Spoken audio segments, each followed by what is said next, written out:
What's going on, you guys? Oh my goodness. Thank goodness the Stars won for y'all. I tell you what, this was a rough night for some Rangers baseball. At least it was quick, 2 hours and 11 minutes. But welcome in right on Rangers Live, another edition. Game 31 reaction coming your way here in just a little bit. Of course, y'all here right on Rangers. You know, we cover all things sports, putting a little extra emphasis on the Texas Rangers and all the teams that we love from the great state of Texas. Thanks for joining us. It was a tough night to be a Rangers fan. Hopefully, the Stars and Mavs can bail out what was a miserable performance from the Texas Rangers tonight. And let's get right into it. I don't think this is a night to sugarcoat anything. This was a terrible performance. And I think that you have probably listened to me be glass half full guy enough. And by no means am I sitting here wanting to tear everything down or blow up the lineup or the team. You might hear a little bit of that tonight on social media. Don't listen to it. But this is not a night to look at the bright side. This was a terrible performance from the Rangers.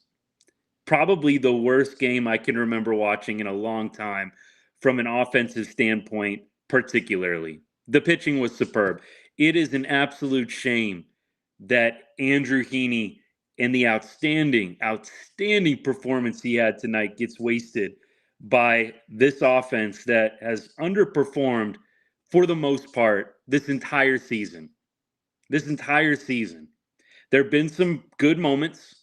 There have been some bright spots here and there. There have been some good games with some runs scored. But let's be real, this offense has underperformed all year long. We have done so many games. I've talked about the pattern. Score a few runs in the first or second inning, score zero the rest of the game. That's pretty much what this team does. Now, almost every game that they win, including the one yesterday, score in the first inning and don't score again the entire game. I'm not pleased with what I'm seeing from the offense, and I am worried about the Rangers' offense at this point. Andrew Heaney absolutely dealt tonight. The dude, I think 2 games in a row. Look, I know he gave up the 2 bombs to the Mariners, but he had a very, very solid box score, very, very solid line against the Mariners. If you take away those 2 home runs, 2 mistake pitches, obviously, you know what? You make the mistake, you got to pay for it. But Heaney has had 2 solid back-to-back starts in my mind. I know we got to shake it off and get it tomorrow. And look, that's how I'm going to feel later tonight after things have subsided a little bit. So, look, we need a little bit of this perspective right now. So, Mike, I appreciate you, brother. But this Rangers offense, I think, is in trouble. I think let's just call it like it is. This is not something that has been a one-off for this team. They have struggled all year long. And there have been bright spots occasionally, 1 or 2 games where you've seen them really consistently score runs the entire game. They did have one recently where I think they put up runs in maybe 5 or 6 innings out of 9. They can do it. But tonight, to have 2 moments in the game where you have bases loaded, nobody out. The Rangers had 2 opportunities tonight with the bases loaded and nobody out. And you score 0 runs. That is absolutely ridiculous. You had Wyatt Langford up, I believe, in the first situation. Bases loaded, nobody out, Langford up. And first pitch, slider outside, and you're trying to pull it. I mean, that to me, this is probably the first time I've really thought about Langford and said to myself, that dude has a little bit to learn yet. And he does. He's a rookie. But Langford, tonight, you're up with the bases loaded and you're swinging first pitch on a slider outside. All you need to do in that moment is wait on a pitch that you know you can drive. You don't have to hit a home run. Shoot, You could hit a hard ground ball right side, but you're trying to pull a slider away.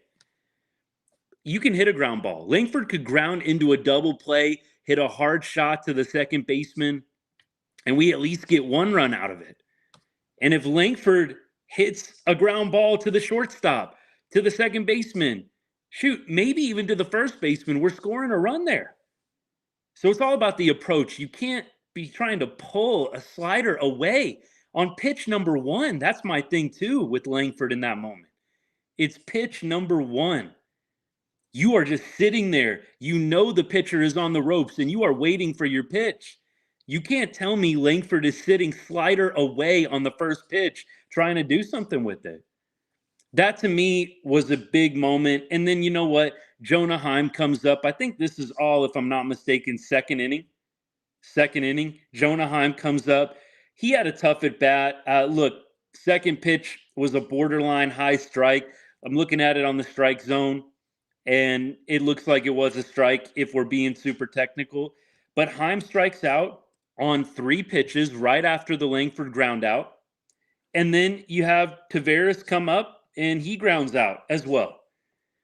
And that was a huge moment in the game. You're talking about breaking a game wide open right there in the second inning.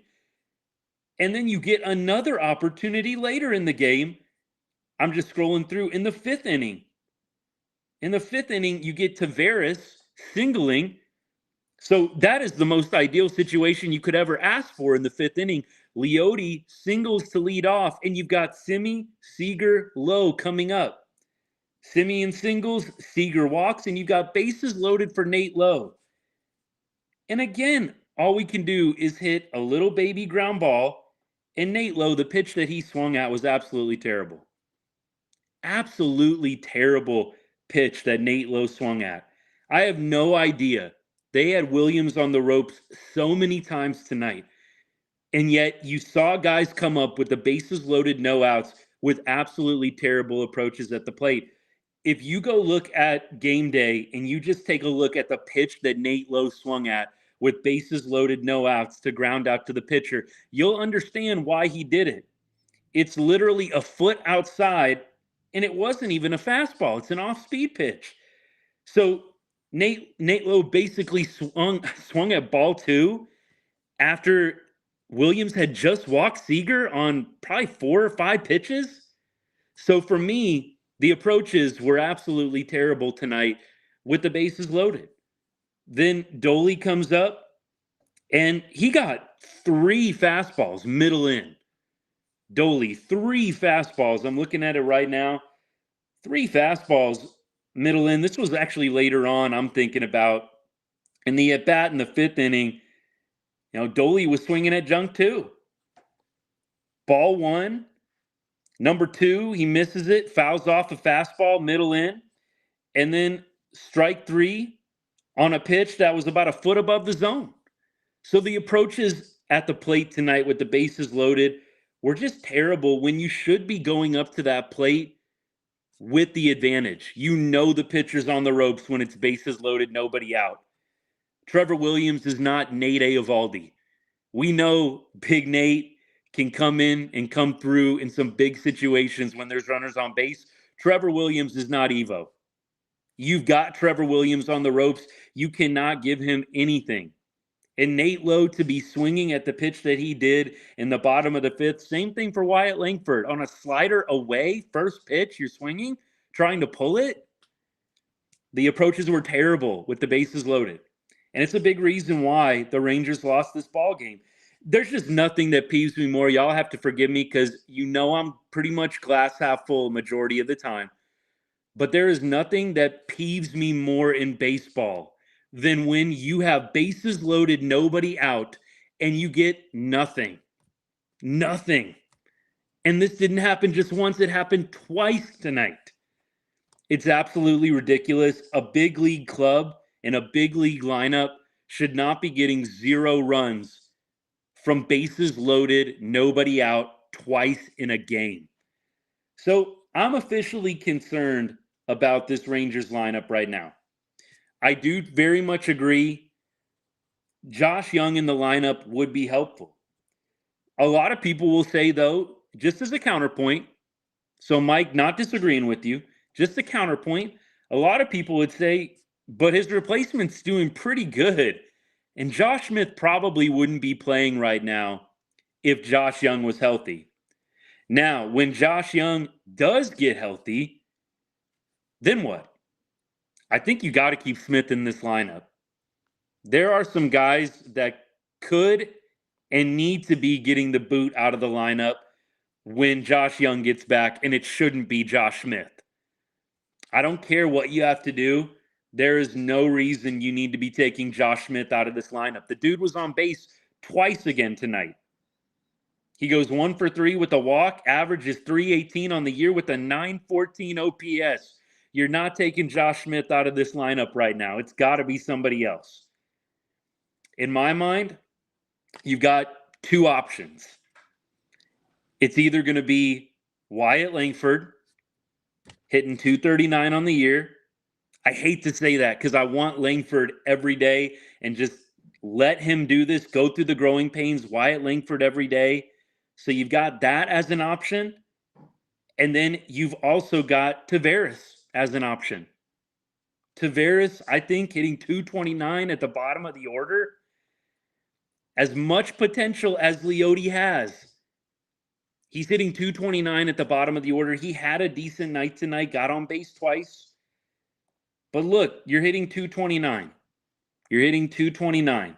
So I think your option is you either stop giving Langford as many at-bats or you take away Leody's at-bats. But you can't take Josh Smith out of this lineup. The dude has been outstanding this entire year, and I'm not about to give him a seat on the bench over another one of these guys that I'm just mentioning. Langford, love him. He's going to be a big talent. I'm not saying you send him down. Not saying that.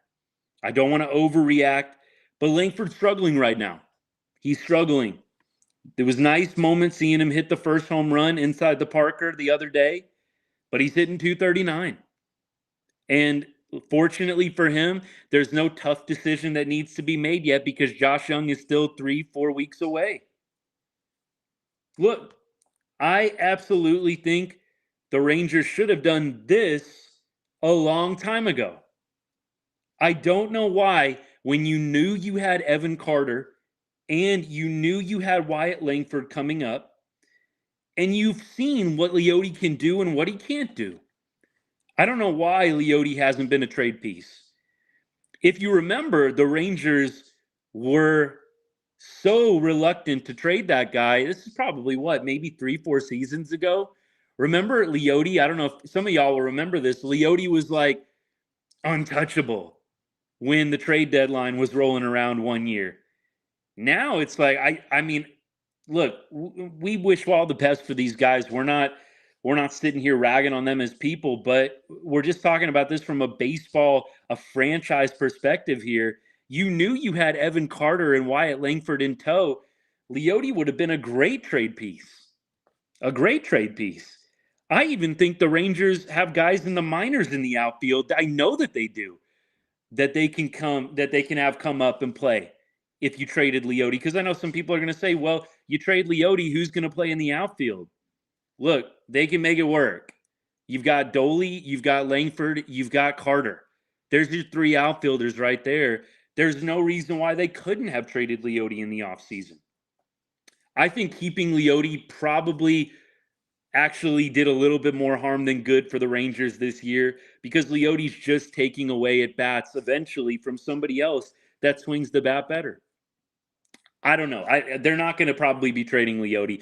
I would be shocked to see them trade him at the deadline and get somebody better. Now, Ezekiel Duran, I could maybe see a guy like Duran getting traded for maybe a bullpen arm, maybe for an upgrade offensively, just mixed in a package. I don't know. Something like that. But at this point, it's really hard to say where the Rangers go from here offensively beyond just putting together better at-bats, having better approaches at the plate situationally.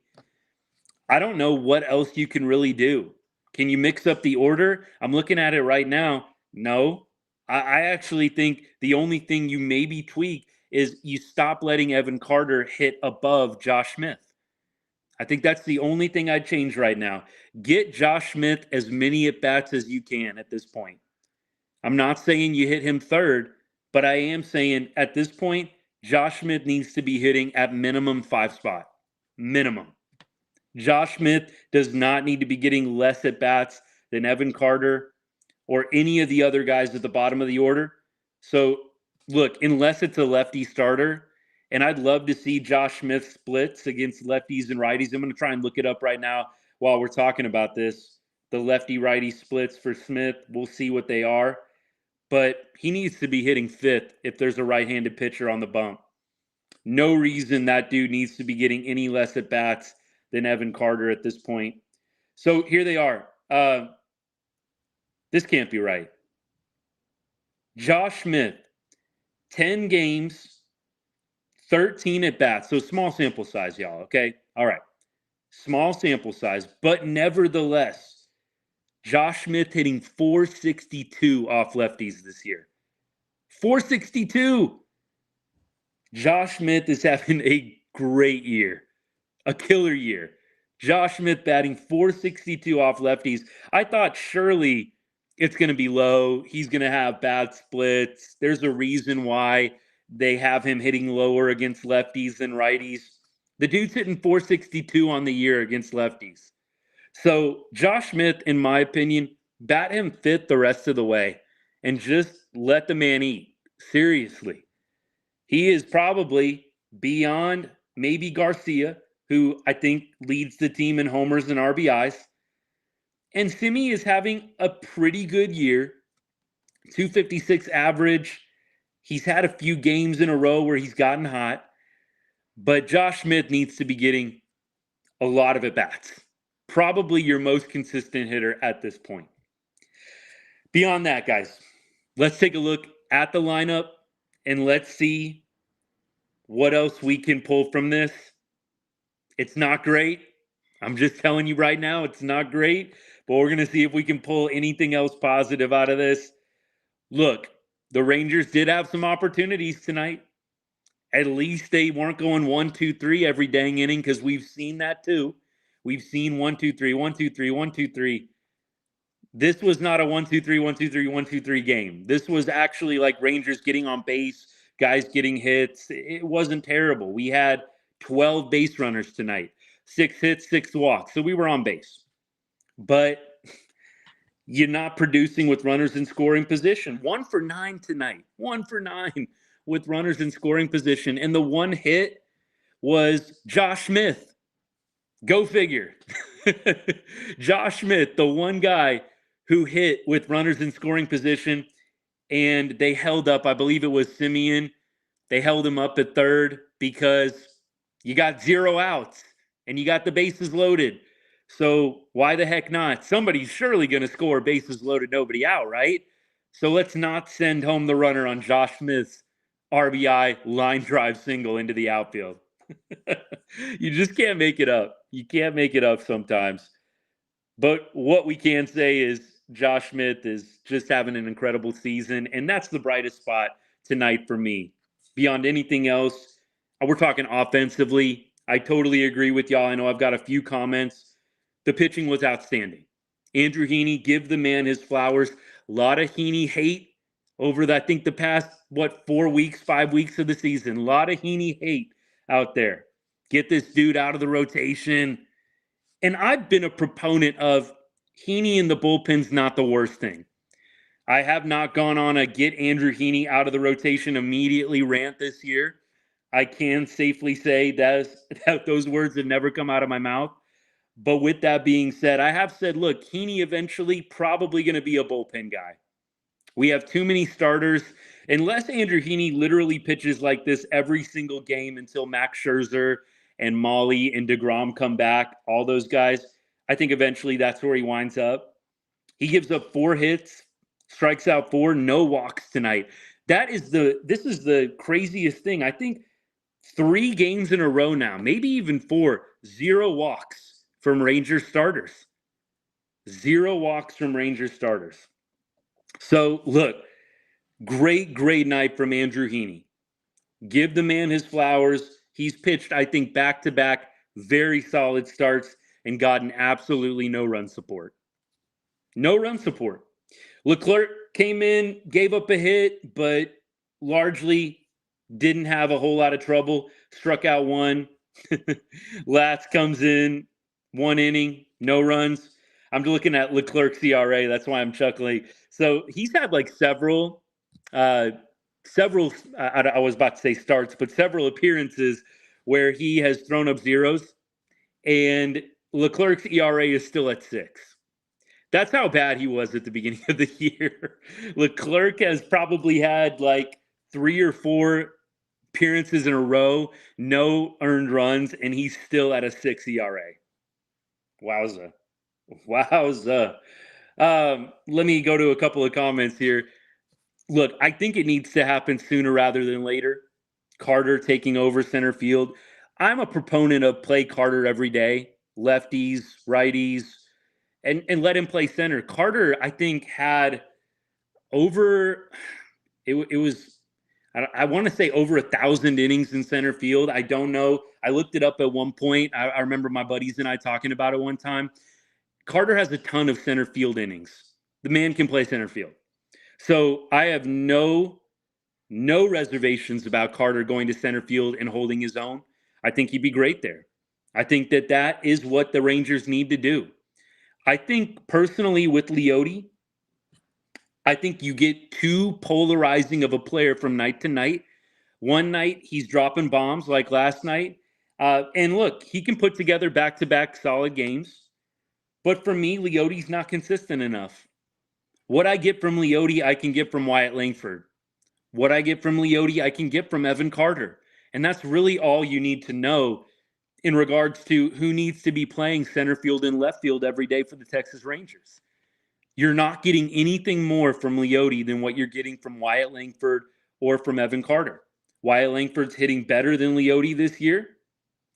Evan Carter's hitting better than Leody this year. And look, I know that the average is 221, Evan Carter, 229, Leody. But Evan Carter, 765 OPS, and he gets on base more. Leody's not giving me anything better than what I'm getting from Wyatt and what I'm getting from Evan Carter. So I really don't think that Leody needs to be the everyday center fielder. I don't. Josh Smith, at this point, when Josh Young comes back, Josh Smith can DH. You know, he can rotate in, obviously be that super utility guy for you, play some second base. Oh, let's be honest, Simi's never riding the bench. He's never coming out of a game. He can play some shortstop. He can play some third base. So we know that Josh Smith can plug in. I think he even played some outfield last year, if I'm not mistaken. Somebody who knows for sure, maybe back me up on that. I'm pretty sure Josh Smith played some left field last year too. So look, the guy can play anywhere on the left side of the field. So I'm not worried at all about the Rangers going left field Langford, center field Carter, right field Doley. And we're talking when the team's fully healthy, when Josh Young's back. I'm not worried at all about them going away from Leody and having Josh Smith be your DH. And of course, rotate other guys in accordingly. That should be the long-term plan. In fact, I kind of wonder if Josh Young was healthy. Well, first of all, we may never have had this emergence from Josh Smith. Now that I think Josh Smith is absolutely raking, now I think you do force the hand when Josh Young comes back and you say, who are we taking away at bats from? I would be shocked if they decide it's Wyatt Langford or Evan Carter over Leody. I mean, Leody has, a couple of years left on his contract with us. Either trade the guy or put him on the bench when Josh Young gets back. Unless Josh Smith falls off an absolute cliff, then you need to give Leody less at-bats. Let the young guys hit and play the field. Let Josh Smith DH and be a super utility guy. And you call it a day. But again, nothing you can really do with this Rangers lineup beyond, I think, moving Josh Smith up to the 5 spot, right behind Garcia. There's not a whole lot else you can really tweak. Nobody on the bench I want to get more playing time. No thanks on Zeke Duran. Love the guy. Don't want him to be hitting over anybody else in the lineup right now. And who else? Kisner's on the bench. We got a few other guys. that, I mean, Wenzel, you want Wenzel getting more ABs? Who are we going to go to? That's my point here. There's really nobody to go to. This is the lineup.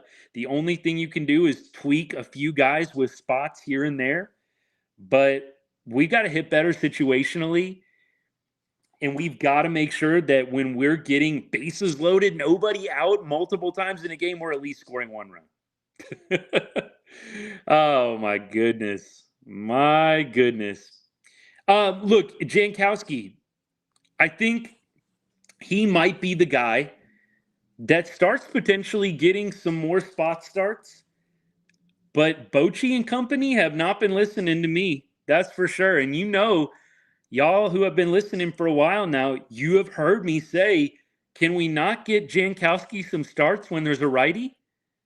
We know that the splits with Leote are he hits better against lefty starters. Last year, Leote was a 300 hitter against lefty starters. Obviously, you're not starting Jankowski against the lefty if you can help it, but I would love to see Jankowski when there's a righty starter. Jankowski should be getting some at bats, no doubt. I would love to see that. Would love it. Now, when Josh Young gets back, Jankowski's probably not going to be getting as many opportunities. But right now, while Josh Young is injured and you have to have Leote, you can easily plug in Jankowski. So I totally agree with a few of these comments that I'm getting coming in on Jankowski. I think he's the only guy on the bench that you say, okay, maybe not bona fide starter every single game, but at least get the dude a few more at bats. I think most of Ranger Nation would love to see Jankowski get more time up at the plate. That dude is awesome. I actually loved watching, it was an interview with he and his wife, and they basically said, hey, we had better offers out there, but we love Texas. We love the culture here. We love the team. And Travis basically decided to stay with us when he could have probably gone somewhere else, gotten a little bit more money, maybe more solid playing time. But he loved the situation in Texas. I love Travis Jankowski, man. You're not going to hear any complaints. I don't think Travis Jankowski's doing any worse than 229 batting average. I mean, let me know if you disagree. Is Jankowski doing any worse than 229 against a righty starter? We're not saying Jankowski every day against lefties and righties, but does anybody really think against a righty starter, Jankowski is hitting 229 or less? I don't. I think he is going to be giving you 250 plus if you're facing a righty starter and throwing him in the lineup. So, hey, there's one guy I think the Rangers could look to and say needs to be on the field a little bit more. He performed at the highest level, World Series, stepped in for Doley, and you got production, very meaningful production out of him in the biggest of moments in October.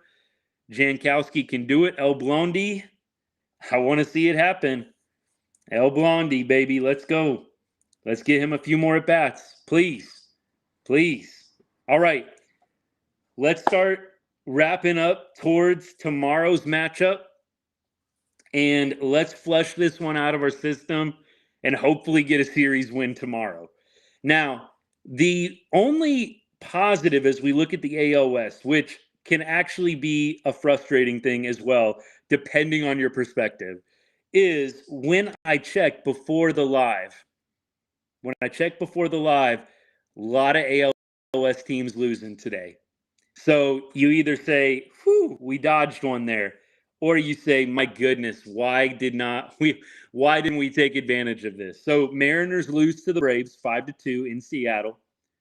So Rangers stay one game back of the Mariners, could have taken a share of the division lead today with the win. You also have the A's beating the Pirates 4-0. So crazy, but the A's are now like 1.5, 2 games back on the Rangers. Wow. Angels lose 2-1. I expect the Angels to kind of fall off a cliff at this point with the Mike Trout news. If you haven't heard, Mike Trout out for an indefinite amount of time with the meniscus injury. So I expect the Angels to start tanking here. So we'll see. Maybe they'll prove us wrong, but I can't see them reeling off 7 straight wins. And if anything, I see it going the other way. So they lose to the Phillies. And then beyond that, Astros lose to the Guardians in extra innings. So that just made my day a little bit better saying that out loud. Astros lose 3-2 in Houston to the Guardians. And that just about does it. So the positives are we had some other AL West teams losing. The negative side of it is we could have taken advantage, tied for the division lead today. And we're playing the Nationals. My goodness. We should be sweeping this team. The Nationals are a scrappy little team, but they're not a team you need to be dropping games to at home, especially when you're limiting them to you're limiting them to 2 runs. The Nats have scored 2 runs in 2 games. Oof, it hurts. It hurts to say these things out loud. Tomorrow, Evo's pitching. Can we give Evo some run support, please? The Nats are throwing a lefty starter, Mitchell Parker. He started 3 games, and he's looked pretty good in those 3 games. And I would like to see, I've said this a number of times, maybe I ought to just try and look it up. I don't know if I'm going to be able to do a good Google search here off the tip of my tongue, but I just want to see what's the Rangers offense like versus lefties, versus righties. What's the split on that? I'm going to see if I can pull it up. ESPN, okay, got it right now. Versus lefties, we're hitting 241. And versus righties, we're 253. So not a terrible, not like a terrible split there. Now, I'd like to see what's the record, what's the win-loss record, lefty starters versus righty starters. But Rangers are hitting slightly worse against a lefty starter than they are righties. So we'll see. Parker's got a 169 ERA, 14 strikeouts in 16 innings pitched. Now, I don't know how many career starts he has. He's 24 years old. Let me see if I can pull up some career numbers for him. Oh, this is literally all he has, 3 career starts. So maybe some fool's gold. Maybe they've got some tape out on him now that the Rangers can tap into. But the Rangers probably going to be going with their patented right-handed lineup against the lefty starter. So we'll see who they throw out there.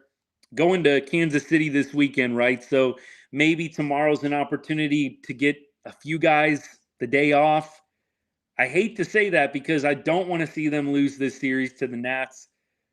They're going up against the Royals this weekend. You got to take advantage of these games against subpar opponents. You just have to. So as I look at the splits, the matchups, looks like for tomorrow, I don't think anybody, no, it would make sense. I don't think anybody's seen Parker. So not really a lot for us to go off of here. Nobody's seen Parker on the Rangers. So Rangers have had a few games like this where they have not faced the starting pitcher at all. And it'll be a little bit of a 50-50 proposition here. That can either go really well or it can go quite poorly. Evo, on the other hand, not a lot of Nats hitters that faced Evo. Looks like Rosario's got 16 at-bats, hitting 4 for 16 with the home run. Senzel looks like 0 for 2, and Winker is 1 for 3. So you've only got 3 guys that actually have hits, or actually, have faced Evo at all. You got 2 guys on the roster, on the Nats roster, that have a hit off Evo. So this is largely going to be a matchup where you've got guys hitting pitchers completely cold, having never seen them before. So they'll have to rely on the tape, hopefully put together some good at-bats. With young guys like this, like Parker, who are making their 4th career start, just don't give away anything for free like the Rangers did tonight, right? They bailed out Trevor Williams multiple times with the bases loaded. We talked about it earlier. Wyatt Langford, terrible first pitch swinging in his moment with the bases loaded in the 2nd inning. Nate Lowe, bases loaded, no outs in the 5th inning. Terrible ball 2 that he swung at.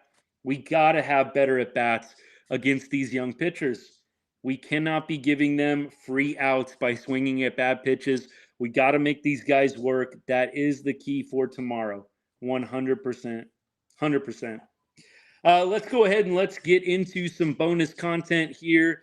We're kind of going to go over all the DFW sports tonight, but we're going to wrap things up because I want to go watch that Mavs game.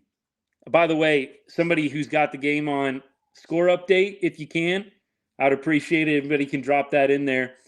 I really hope that the Mavs can come back to American Airlines Center with the chance to close it out. You don't want to go down 3-2 here. Don't want to go down 3-2 to the Clips. Really, game 4 should have been a game that I think the Mavericks won. Completed the 31 point comeback. Should have won that one. Mike, appreciate you, bud. Thanks for joining in tonight. Thank you. Mavs up 4. That's good to see. Good to see. Hey, we'll take it. We need something to brighten our day here a little bit. Of course, for all y'all Stars fans, that should brighten things up. Y'all know me living out here in Vegas for about the last 15 years. Started out a Stars fan growing up, but hey, the Knights have become my adopted team since being out here in Vegas. Still have a special place in my heart for the Stars. This is always a tough series for me, but you know what? Hey, if the Stars beat the Knights and go on and win it all, I ain't going to be mad. Not going to be mad at all. So hopefully the Mavs can just ease the pain a little bit more and get the win tonight in LA against the Clips. That's the plan. Hopefully we can get Luka healthy. I know he's a little bit hobbled with the knee injury. Hopefully we get Luka healthy, man. But Kyrie has impressed me a ton this series. That dude's been balling out. And you know what? I know there's been a lot of debate. I actually did a video on this probably a couple of months ago, the Kyrie versus Brunson debate. So I know a lot of people mad that we got rid of Brunson, myself included. And I say got rid of. It really does sound like after hearing Brunson's side of the story that the Mavs really fumbled that one. I know that a lot of people, Brunson was always going to go to New York. If you hear JB actually tell his side of the story, it doesn't sound like that was what he really wanted. It sounded like he wanted to run it with Luka, and the Mavs just never really wanted to pony up until he was just absolutely killing it in that year where we went to the Western Conference Finals. I think JB would have been a Maverick if they would have offered him that money when he wanted it. But the Mavs played with their food, kicked the can around with Brunson, and it is what it is. But I don't think any Mavs fan needs to be mad at Brunson. I think the Mavs fumbled that entire situation. That being said, I will take Kyrie over Brunson. I know Kyrie coming into his time with the Mavericks, a lot of off-the-court baggage, so to speak. I think some of it was unfair. I think Kyrie, because of some of his beliefs, easy target in the media and just for criticism in general. But Kyrie, to me, has been incredible since he became a Dallas Maverick. And everybody in that locker room raves about him as a teammate. And I think he's played outstanding. Yes, we missed the playoffs last year. I think it's tough coming in. You're completely changing the offense to adjust to Kyrie. But let's just give Kyrie some props. Let's give him some flowers. He's been playing out of his mind down the stretch for us. And if Luka can match that, and granted, I think Luka has a tough assignment in this series. You know, they have some very good wing defenders, the Clippers do. Clippers have some outstanding wing defenders. So in my mind, I think Luka has probably the brunt of their defense in his face. I think actually the fact that Luka is taking on some of their best wing defenders has allowed Kyrie to play as well as he has. Not taking anything away from Kai. He's an outstanding baller and can get his own shot whenever he wants. But I do think that Luka is drawing the attention of the Clippers' top wing defenders, and it does open things up for everybody else on that offense. It's really just a matter of, are other guys on the team going to knock down shots? And are we going to not let James Harden hit a floater literally every time down the court in the final 2 minutes of the game? I mean, that's really all that I saw as the reason why the Mavericks lost that game a couple of days ago. We let James Harden shoot a floater every single possession for the last 2 minutes of the game. So, look, I really think and feel that the Mavs will pull this one out. OKC will be a tough challenge. I think a lot of people are underestimating them. They did get a fortuitous matchup against the Pelicans with no Zion. But the Clippers, I think I'm a little bit more worried about than the Thunder. That's just my feeling based on watching both teams play. I'm a little bit more worried about this series than I am about the Thunder series. I think the Thunder are going to give the Mavs a very good run. I don't think they're going to be pushovers. I'm just saying Paul George, Harden, Kawhi, when fully healthy, that trio scares me more than what the Thunder have. Now, Thunder could easily beat us and be on their way to the Western Conference Finals, maybe against the Nuggets or the T-Wolves. We'll see how that series goes. But I think the Mavs make it past the Clips. We'll see what happens next round. Well, guys, I think we're going to wrap things up here. It's been fun hanging out. Let me go through the comments, make sure I didn't miss anything. But y'all know I appreciate you guys very, very much. On Instagram, by the way, I know I got a few people who are tuning in. What's up to all y'all? Thank you. And you guys know how much I appreciate the support. Thank you for liking the vids that I put out, for sharing. Share with the Rangers fan if you would. I know some people message me, ask, hey, what can I do? Can I donate or anything like that? I've got a few of those requests. Nothing like that needed. Just share this with a Rangers fan, somebody who loves Rangers baseball or just loves DFW sports. That's all I ask. Appreciate y'all very much. We'll be back tomorrow, probably for all y'all people in Texas, probably early evening. If I had to guess, tomorrow is a day game. I believe it's a 1:35 Texas time start, so 11:30 for me. So I'll probably still be at work when the game ends. So do have a day job, and I'm keeping it at this point. You know what? If this channel blows up and I get like 2 million followers, hey, I'd love to do this full time. That's all I'm saying.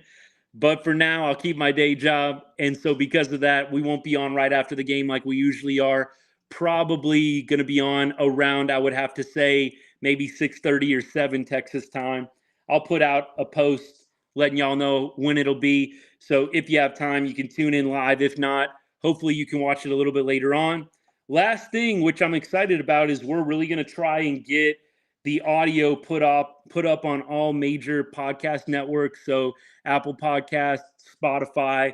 I know that a lot of y'all probably prefer the video, and that's just fine. But we're excited about it here, getting this into podcast format, just the audio up on some of the major podcasting sites, Apple Podcasts, Google, Samsung, Spotify. So we're pumped about that. That's going to be real fun. Again, anything you can do to like, share what we're doing here at Right On Rangers, I appreciate it. And thank you so much for tuning in. Just got the notification, Mavs up 10 at halftime. That is what I like to see. So we are going to go enjoy the second half of that game. Looking forward to it.